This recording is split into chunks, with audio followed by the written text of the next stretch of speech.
What's up, Goalie Land? Coming at you guys with day 2 of episode 3 of Half Highs. Let's break this thing down. Let's start with talking a little bit about yesterday's footwork. If you notice, all the movements really had to do with keeping your toes facing towards your target and then towards your end point. It also had to deal with hip mobility and then knee mobility. So what I mean by the hip mobility part of it is that your knee must come up first rather than backwards. What this does is it protects your kneecap, and it also presents that nice big fat front face of your pads to get the most surface on the ball to prevent any mistakes. When I first start working with my goalkeepers with half highs, I like to keep it pretty easy.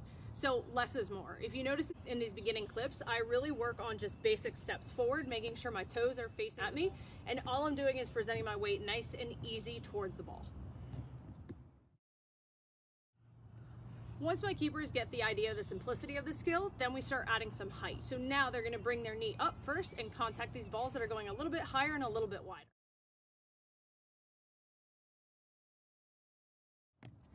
So some people have the question, what do I do with my hands during this skill? To me, I personally like to bring my hands and surround the leg that's going for the ball, if at all possible.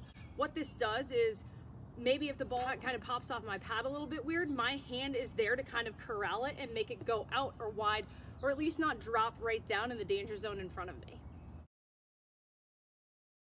As a mental target, I like to have my keepers think about finding that little space, imagining that the little gap where your shin meets your knee. I like to pretend that I'm hitting the ball with that surface every single time, or at least trying to get that close to it.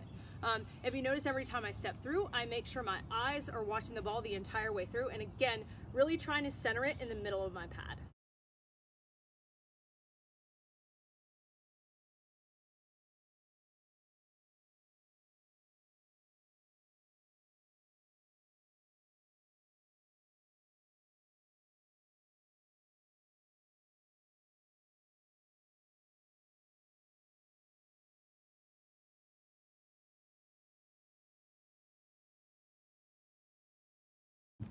So now that you get the hang of the basic movement of this, now let's talk about how to make the ball go where you want it to go.